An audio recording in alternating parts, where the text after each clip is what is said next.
परम सत्कार योग गुरु प्यारी साथ संगत जी राधा स्वामी जी। संगत जी, आज हम आपसे एक ऐसी खबर साझा कर रहे हैं जो दिल को भीतर तक झकझोर देती है। एक ऐसा पल जो भावनाओं से भरा हुआ है और हमें सतगुरु की मौज और रहमत का एहसास कराता है। महज 33 साल की उम्र में पाठी जी ने चोला छोड़ दिया। हम आपको आज इस घटना के बारे में पूरी जानकारी देंगे। साथ ही हम आपको वो चौंकाने वाले पल भी सुनाएंगे जब एक विदेशी व्यक्ति ने हजूर जी को धोखेबाज कहा और हजूर जी ने उसका जवाब कितनी सहजता से दिया। यह जानकर आप भी भाव विभोर हो उठेंगे। इतना ही नहीं, आज हम आपको वो रहस्य भी बताएंगे जो खुद हजूर जी ने अमेरिका में संगत के सामने उजागर किया। जब उन्हें गुरु गद्दी सौंपी जा रही थी, उस वक्त बाबा जी ने उन्हें कैसे बुलाया, क्या कहा और वहाँ क्या क्या घटा। इसके अलावा अमेरिका में हाल ही में हुए एक बेहद खास सवाल जवाब सत्र में पूछे गए कुछ नए और बेहद रोचक प्रश्नों को भी हम आपके साथ साझा करेंगे। जो कुछ आप इस वीडियो में सुनने जा रहे हैं वह सामान्य नहीं बल्कि बहुत आत्मीय और चमत्कारी अनुभव है। इसलिए कृपया इस वीडियो को अंत तक जरूर देखें। इसे लाइक करें, शेयर करें और कमेंट में राधा स्वामी जी लिखकर अपने शहर का नाम भी ज़रूर लिखें, ताकि हमें भी यह जानने का सौभाग्य मिले कि हमारे प्यारे भाई बहन देश दुनिया के किन किन कोने से संगत से जुड़े हुए हैं। तो आइए सबसे पहले आपको ले चलते हैं उस पल की ओर जो आपको मायूस कर देगा। पिछले महीने जब हजूर जी पहली बार न्यूजीलैंड के शहर ऑकलैंड में दर्शन देने पहुंचे, वहीं एक प्यारे प्रेमी सत्संगी भाई गगनदीप सिंह अरोड़ा जी, जो कि पाठी सेवा में थे और मात्र 33 वर्ष की उम्र के थे, वो जीवन के अंतिम दौर से गुजर रहे थे। स्वास्थ्य धीरे धीरे बिगड़ रहा था, लेकिन जब भी उनसे कोई हाल पूछता उनका, तो उनका जवाब होता मैं ठीक हूँ। हकीकत यह थी कि उनका शरीर धीरे धीरे जवाब दे रहा था। दुर्भाग्य से वह हजूर जी की इस विजिट में दर्शन भी प्राप्त नहीं कर सके। उनकी पत्नी भी पाठी सेवा में है। दोनों ने पूरी श्रद्धा और समर्पण के साथ मालिक के मार्ग पर जीवन बिताया। गगनदीप जी के आखिरी समय का एक वीडियो भी सोशल मीडिया पर वायरल हुआ था, जिसमें साफ दिखता है कि कैसे उन्होंने अपनी अंतिम सांस तक सद्गुरु पर विश्वास बनाए रखा। एक शांत मुस्कान के साथ उन्होंने इस भौतिक शरीर को त्याग दिया। संगत जी, जिसे हम मृत्यु कहते हैं, वे दरअसल केवल शरीर छोड़ने की एक प्रक्रिया है। सिर्फ शरीर खत्म होते हैं, आत्मा तो मालिक के पास चली जाती है। हम गगनदीप जी की आत्मा को सच्चे दिल से श्रद्धांजलि अर्पित करते हैं। अब चलते हैं अमेरिका की ओर। इस समय हजूर जी अमेरिका यात्रा पर हैं और 21 व 22 तारीख को कैलिफोर्निया के पेटालूमा में एक विशेष सवाल जवाब कार्यक्रम आयोजित होने वाला है और यह प्रोग्राम खुद बाबा जी करने जा रहे हैं। इससे पहले कुछ ही दिन पहले हजूर जी ने अमेरिका के इरविन शहर में एक प्यारा सा प्रश्नोत्तर सत्र रखा। वहाँ लगभग 400 प्रेमियों को बुलाया गया था और 1.5 घंटे तक चला यह आत्मीय मिलन। वहाँ मौजूद हमारे एक भाई ने कुछ सवाल जवाब हमारे साथ साझा किए हैं, जिसके लिए हम उनके बेहद आभारी हैं। इस कार्यक्रम की शुरुआत एक बहन के भावुक शब्दों से हुई। उन्होंने कहा, हजूर जी, मैं दिल से आपके आभारी हूँ कि आप इरविन आए। तो जब उन्होंने कहा कि हजूर जी, आपका बहुत बहुत शुक्रिया, आप जो हैं इरविन आए। हमने आपके दर्शन किए, आपसे बात की और हमारे सवालों के जवाब मिले। हजूर जी ने अत्यंत विनम्रता से उत्तर दिया, बेटा, यह सब बाबा जी की दया से ही संभव हो पाया। मेरे मूल कार्यक्रम में इरविन शामिल नहीं था, लेकिन पिछली रात ही बाबा जी ने हुक्म दिया और निर्णय लिया गया कि मुझे यहाँ इरविन भी जाना चाहिए ताकि यहाँ की संगत दर्शन कर सकें। फिर हजूर जी ने बहुत बहन की ओर देखकर बहुत प्रेम से मुस्कुराते हुए कहा, यह सब बाबा जी की मौज है, उनकी दया है जो आपके दर्शन कर पा रहा हूँ। संगत जी, हजूर जी के जवाबों में इतनी निम्रता देखकर संगत भावुक हो गई थी। इसके बाद हुआ कुछ ऐसा जो शायद बहुत कम बार देखने को मिलता है। एक गोरे व्यक्ति ने खड़े होकर वही सवाल फिर से किया जो वह 30 साल पहले भी पूछ चुका था। उसने कहा, 1994 में जब बाबा जी कैलिफोर्निया आए थे, तब मैंने उनसे एक सवाल पूछा था और अब इतने वर्षों बाद वही सवाल फिर आपसे पूछ रहा हूँ। उसने सवाल किया, क्या आप धोखेबाज हैं? पूरी संगत कुछ पल के लिए स्तंभ रह गई, लेकिन हजूर जी के चेहरे पर जरा भी शिकन नहीं आई। हजूर जी ने उस सवाल को बहुत सहजता और मुस्कुराहट के साथ सुना, फिर बड़े ही शांत और सुंदर ढंग से उत्तर दिया, ऐसा उत्तर जो सीधे आत्मा को छू जाए। हजूर जी बोले, बेटा, इसका जवाब तुम्हें खुद ही भीतर जाकर खोजना पड़ेगा। तुम्हें खुद अनुभव होगा कि मैं क्या ठग हूँ, धोखेबाज हूँ या कुछ और। तुम्हारे अंदर तुम्हारे हर सवाल का जवाब है, बस तुम्हारे अंदर जाने की जरूरत है। संगत जी, उनका यह जवाब इतना सरल, मासूम और आत्मिक था कि वह व्यक्ति चुप हो गया। हजूर जी की मुस्कुराहट, उनके चेहरे के कोमलता ने जैसे उस पल को ईश्वरीय बना दिया।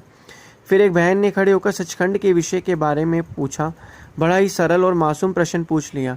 उसने पूछा, हजूर जी क्या हम सच में सचखंड जा सकते हैं? क्या जो सतगुरु हमें नाम देते क्या वे वास्तव में हमें वहाँ ले जाते हैं? ये सिर्फ बनी बनाई बात है। हजूर जी ने बड़े ही स्नेह और स्पष्टता से उत्तर दिया, जब कोई पूर्ण सतगुरु किसी को नाम देता है तो वह उसकी जिम्मेदारी लेता है और उसे सचखंड तक ज़रूर ले जाएगा। हजूर जी ने यह भी समझाया, गुरु जब नाम देता है तो यह सुनिश्चित हो जाता है कि वह शिष्य को वापस मालिक के घर ले जाएगा। यह भी ज़रूरी नहीं कि हम उस विश्वास को निभाएं। श्रद्धा और विश्वास रखें, नियमित भजन सिमरन करते रहें। हजूर जी ने कहा, जैसे तुम गुरु से उम्मीद रखते हो कि वो तुम्हें सचखंड ले जाए, वैसे ही गुरु को भी उम्मीद है कि तुम भजन सिमरन करोगे। इसलिए कभी भी यह ना सोचो कि गुरु तुम्हारा साथ छोड़ देगा। वह कभी हाथ नहीं छोड़ते, बस तुम्हें चलते रहना है। इसके बाद एक बुजुर्ग धीरे धीरे खड़े हुए और बड़ी गंभीरता से बोले, हजूर जी मुझे नामदान लिए हुए 40 साल हो चुके। यह नाम मुझे हजूर महाराज जी से मिला था। एक बात मैं आपसे कहना चाहता हूँ, मुझे लगता है कि आज की संगत वैसी नहीं रही जैसी पहले हुआ करती थी। उस समय लोग गहराई वाले सवाल पूछते थे, आत्मा के भजन, सचखंड और भीतरी अनुभव के बारे में पूछते थे। अब ज़्यादा लोग पूछते कि भजन में मन क्यों नहीं लगता है, दुनिया के उलझे सवाल पूछते हैं। लगता है जैसे पहला वाला समर्पण और अंतर की अनुभूति अब कम हो गई। बुजुर्ग ने आगे बताया कि उनकी माता जी जो अभी संसार में नहीं है, कभी कभी अंदर की यात्रा किया करती थी और वो अपने अनुभव पूरे खुलासे के साथ घर में साझा करती थी, पर अब ऐसा कुछ कम ही सुनाई देता है। हजूर जी ने बहुत स्नेह से कहा, एक ठहराव के साथ जवाब दिया, बेटा ये सोचना कि आज की संगत में प्रेम या प्रकृति की कमी है, यह पूरी तरह से सही नहीं है। आज भी बहुत से लोग गहराई से सवाल करते हैं, लेकिन अब वो अक्सर खुले सत्संगों में नहीं बल्कि निजी मुलाकातों में या एकांत समय में पूछे जाते हैं। कोठी में, ऑफिस में जब कोई अकेले मिलने आता है तब ऐसे सवाल सामने आते हैं। हजूर जी ने आगे समझाया, हम यह मत मान लें कि पहले के ही लोग ही प्रगति कर रहे थे, तो यह बात सही नहीं है। आज भी कई आत्माएं भीतर की ओर बढ़ रही हैं और साधना कर रही हैं, अनुभव कर रही हैं। बस तरीका थोड़ा अलग हो गया है, ज़माना बदल गया है, अंदाज भी बदले हैं, लेकिन प्रेम और जुड़ाव आज भी वैसा ही है। फिर एक माता जी ने बड़ी सहजता और सादगी से कहा, हजूर जी अब हमारी उम्र काफ़ी हो चली है, सत्संग में आना जाना आसान नहीं रहा, शरीर साथ नहीं देता। मेरे घर में पेटालूमा सेंटर 7 घंटे की दूरी पर है। हजूर जी उनकी बात पर हल्की सी मुस्कुरा लेकर बोले, ओह आपकी परेशानी तो बस इतनी सी है कि आपको गाड़ी या बस में बैठकर सफ़र करना पड़ता। आप इस सफ़र को यूँ समझिए कि ये गाड़ी आपको कहीं और नहीं, सीधा आपके सतगुरु के पास ले जा रही है। यह कुछ आम यात्रा नहीं, यह मालिक के पास पहुँचने की यात्रा है। तो क्या आप अब भी गुरु से मिलने नहीं आ सकती? बुजुर्ग बीबी ने कहा, हजूर जी मैं कोशिश करूँगी। हजूर जी ने उनकी आंखों में देखा और बेहद प्रेम पूर्वक कहा, आप अपने सदगुरु से अंदर जुड़ जाओ। जब भीतर की डोर झुक जाती है तब बाहर आना जाना मायने नहीं रखता। भजन सिमरन के ज़रिए जब आप अंदर मालिक से जुड़ोगी तो तुम्हारे खुद अनुभव होगा कि दूरी सिर्फ शरीर की होती है, आत्मा तो हर पल उसके पास रहती है। इसके बाद किसी ने बड़ी विनम्रता से प्रश्न किया जिसका हर प्रेमी को इंतज़ार था, हजूर जी जब आपको गद्दी सौंपी गई थी तब आपको कैसे पता चला? हजूर जी कुछ पल चुप रहे, फिर शांत स्वर में बोले, बाबा जी ने मुझे एक दिन ऑफिस में बुलाया और कहा कि तुझे ये सेवा करनी है। अब गुरु का हुक्म था तो मैं सेवा निभाने लगा। फिर एक मासूम सी बच्ची खड़ी हुई, उसकी आंखों में चमक थी और आवाज़ में सच्चाई। उसने पूछा, हजूर जी मेरी मम्मी कहती हैं कि जब आप मुस्कुराते हो तो ऊपर वाला भी मुस्कुराता है, क्या यह सच है? हजूर जी की आंखों में चमक आई गई और वह मुस्कुराए और बोले, बिल्कुल बेटा, जब तुम मुस्कुराती हो तो भी मालिक मुस्कुराता है। जब तुम्हारे चेहरे पर सच्ची मुस्कान होती है तब उसका दिल भी हंस पड़ता है, और जब तुम्हारी आंखों में आंसू होते तब वही मालिक तुम्हारे आंसू पोंछने तुम्हारे पास आ जाता है। जान लो, हर मासूम दिल में वही मालिक बसता है, उसकी मुस्कान तुम्हारी मुस्कान से जुड़ी है। फिर एक बीबी जी की आंखें भर आईं। वो बहुत धीमी आवाज़ में बोली, हजूर जी जब बेटा विदेश चला जाता है तो माँ उसे हर पल याद करती है, उसकी एक एक बात उसे तड़पाती है। क्या आत्मा भी प्रभु से अलग होकर उसी तरह बेचैन होती है? और अगर ऐसा होता है तो इस तरीके का सवाल जो था उसने पूछा, तो यह सवाल जो था जब पूछा गया तो सारी संगत का ध्यान इस सवाल पर था और सारी संगत जो थी ध्यान से इस सवाल को सुन रही थी। और यह सवाल जब उसने पूछा बाबा जी से तो सारी संगत का ध्यान इस सवाल के जवाब की तरफ ही था। और जब बाबा जी ने यह सवाल सुना तो बाबा जी ने जो यह सवाल सुनने के बाद जो उत्तर में कहा वह आप सुनिए। अगर ऐसा होता फिर मालिक से मिलने में इतना समय क्यों लग जाता? हजूर जी ने बड़ी कोमलता से मुस्कुराकर जवाब दिया, बिल्कुल बहन, आत्मा भी उसी परमात्मा की संतान है, उसका अंश है। जैसे माँ अपने बच्चे के बिना अधूरी सी महसूस करती है, वैसे ही आत्मा भी मालिक से अलग होकर खाली सी हो जाती है। फ़र्क सिर्फ इतना है कि माँ तो अपने दर्द को खुलकर जताती है, पर आत्मा ही शोरगुल भरी दुनिया में अपनी ही पुकार को नहीं सुन पाती है। इसलिए मिलन में देरी लगती है, क्योंकि आत्मा ने संसार को ही अपना घर मान लिया है। लेकिन जैसे ही वह भीतर की ओर रुख करती है, भजन सिमरन में बैठती है, तो उसे अपना असली घर याद आने लगता है। और यकीन मानो, जैसे ही आत्मा मालिक की ओर बढ़ती है, मालिक उसे खुद गले लगाने के लिए दौड़ पड़ता है। फिर हजूर जी ने एक सुंदर उदाहरण दिया, जैसे समुद्र से बिछड़ी बूंद का अस्तित्व अधूरा रहता है, वो जब तक वापस समुद्र में नहीं मिलती अधूरी ही कहलाती है। वैसे ही आत्मा जब तक मालिक से नहीं जुड़ती भटकती है, वह उसी मालिक रूपी समुद्र का हिस्सा है, उसे वही लौटना है। फिर एक बहन, उनकी आंखों में आंसू थे, उन्होंने सवाल किया, हजूर जी, इंडिया से यहाँ आकर सोचा था कि ज़िंदगी थोड़ी आसान हो जाएगी, लेकिन घर में रोज़ कलह होती है, पति और बच्चे सेवा सत्संग से दूर हैं, हर समय मन उलझा रहता है, ऐसे में भजन सिमरन कैसे हो पाएगा? हजूर जी ने बहुत ही करुणा से भरे शब्दों में उत्तर दिया, बहन, जब तुम्हारा सारा दिन थकी मांदी होकर भी खाना बनाती हो, बच्चों को संभालती हो, परिवार की देखभाल करती हो, और फिर भी रात को अगर 5 मिनट भी सुमिरन कर पाती हो, तो यकीन मानो वो 5 मिनट मालिक के खजाने में सबसे कीमती मोती बनकर दर्ज हो जाते हैं।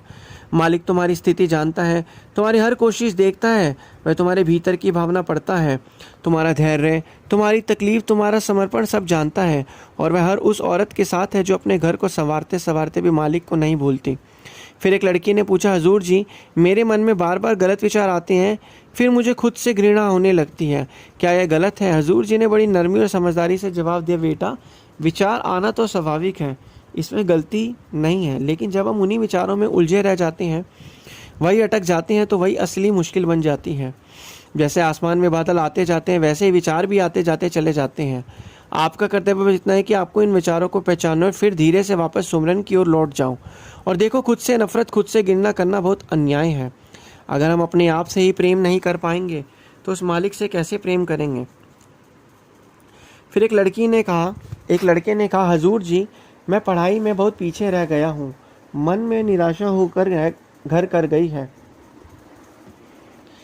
क्या सेवा से कुछ बदलेगा? हजूर जी ने नर्म लहजे में कहा, बिल्कुल बेटा, लेकिन सेवा का मतलब सिर्फ लंगर बनाना या सफाई करना नहीं है।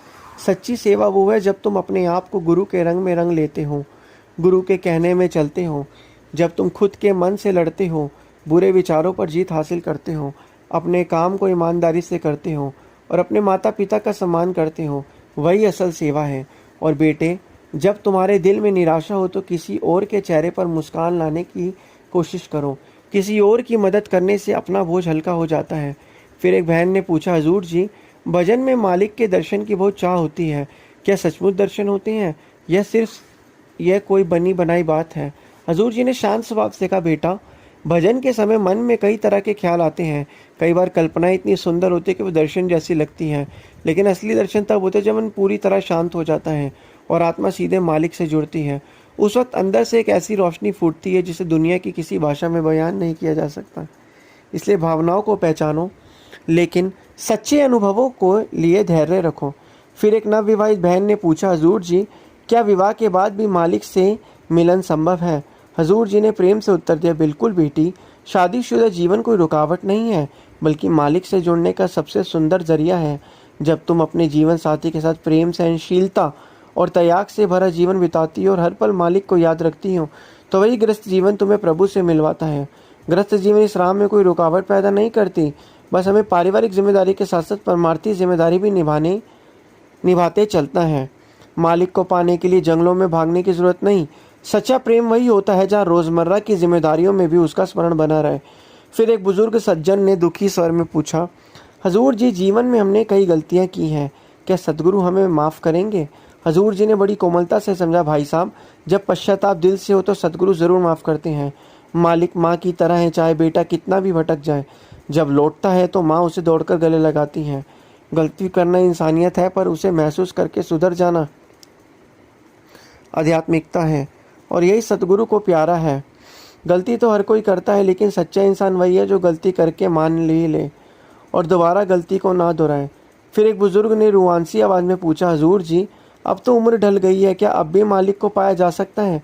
हजूर जी ने बहुत ही स्नेह से कहा, अगर तुम्हारे होठों पर अब भी उसका नाम है तो समझो वो तुम्हारे पास है। मालिक कभी देर नहीं करता, हम ही देर कर देते हैं। हम एक कदम उसकी तरफ बढ़ाते हैं तो वह 10 कदम तुम्हारी तरफ बढ़ाता है। आगे हजूर ने इस बुजुर्ग को सलाह दी, अब हर पल को अंतिम मानकर जियो, सेवा करो, सुमिरन करो, अपने आप को मालिक को अर्पित कर दो। फिर एक भाई ने कहा, हजूर जी, मन में बार बार गलत विचार आते, फिर खुद पर गलानी होती है क्या? ऐसे में मालिक से जुड़ना समय। हजूर जी ने कहा, मन का काम है भटकाना, लेकिन तुम्हारा काम है उसे खींचकर वापस लाना। जब भी गलत विचार आए पछताओ मत, बल्कि सजग हो जाओ, सतर्क हो जाओ और मन के पीछे मत भागो। जब हम मन के पीछे भागना बंद कर देंगे तो मन भी हमें भटकाना बंद कर देगा। आगे हजूर ने समझाया, हर बार जब तुम गिरकर फिर से उठते तो मालिक तुम्हारे और करीब आ जाता है। आत्मग्लानि में डूबने से बेहतर है कि तुम हर बार कोशिश करो।